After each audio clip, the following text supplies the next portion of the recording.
Bakit nagkaganito ang Pilipinas na bayan ko? Hello po sa inyo mga kabayan ko.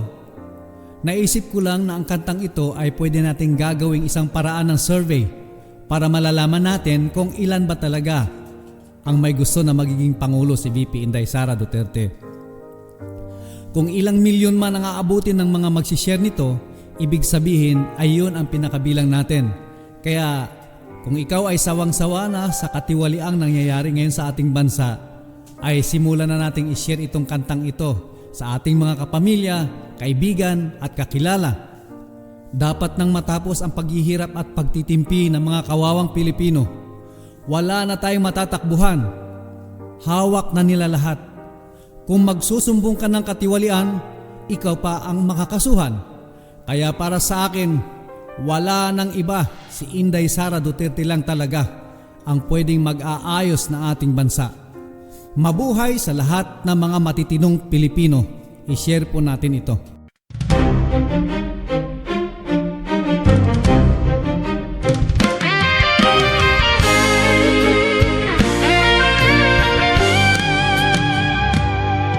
Bakit nagkaganito ang Pilipinas na bayan ko? Sagad sa kasakiman, mga namumuno ng bayan. Walang mga plano upang bansay aasenso. Mga walang pakialam, umiyak man ng dugo ang mga Pilipino. Isa lang ang tanging pag-asa na mag-aayos sa ating bansa upang mailigtas sa pagkakalugmok at walang direksyong pamamahala. May malasakit at tapang magpaparusa sa mga nagkakasala. Kang si Inday Sara Duterte, ang agilang mag-aahon ng bansa. Pilit ka mang pinapabagsak at pinagtutulungan ng mga pinglawan, dilaw at pula, kasama ang mga komunista. Sapagkat sila'y natatakot sa matuwid mong pamamahala. Matipigil mga nakawan at siguradong sa kulungan ang kanilang kalalagyan. Inday Sara Duterte, ang aming gusto para maging Pangulo. Inday Sara Duterte, ang aming gusto para sa totoong pagbabago. Gagawing ligtas ang bansa, korupsyon at droga mawawala. Nang maranasan ng taong bayan ang bansang may kasaganaan.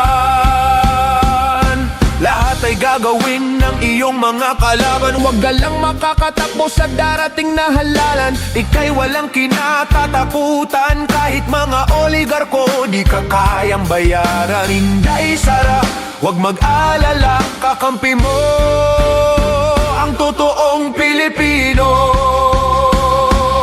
Inday Sara Duterte, ang aming gusto para maging Pangulo. Inday Sara Duterte, ang aming gusto para sa totoong pagbabago. Gagawing ligtas ang bansa, korupsyon at droga mawawala. Nang maranasan ng taong bayan ang bansang may kasaganaan. Ayaw ng mga oligarko, sindikato at makakaliwang grupo na ikaw ay makakatakbo at magiging isang Pangulo. Pagkat di na nila magagawa ang pagmamanipula sa bansa, at hindi na rin makakaporma ang grupo ng mga komunista. Inday Sara Duterte, handang ialay ang kanyang buhay. May pagpapahalaga sa kapwa, handang ayusin ang lugmok na bansa. Subok na at napatunayan sa Davao na kanyang sinilangan. Isang matapang ngunit may takot sa Diyos, kayang ipagtanggol ang ating bayan. Wala nang iba, ikaw lang talaga ang pwede sa bansa. Noon sila'y magkakaaway, pero ngayon ay magkahawak kamay. Malalakas ang loob na lalaban sa'yo. Walang naman na sila'y matatalo, maliban na lang sa Comelec dadayain at nanakawin ang iyong mga boto. Inday Sara Duterte ang aming gusto para maging Pangulo.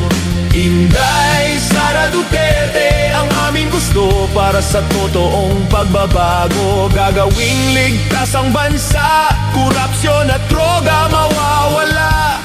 Nang maranasan ng taong bayan ang bansang may kasaganaan. Inday Sara Duterte ang aming gusto para maging Pangulo.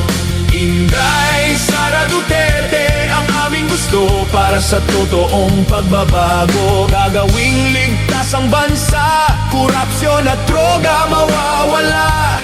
Nang maranasan ng taong bayan ang bansang may kasaganan.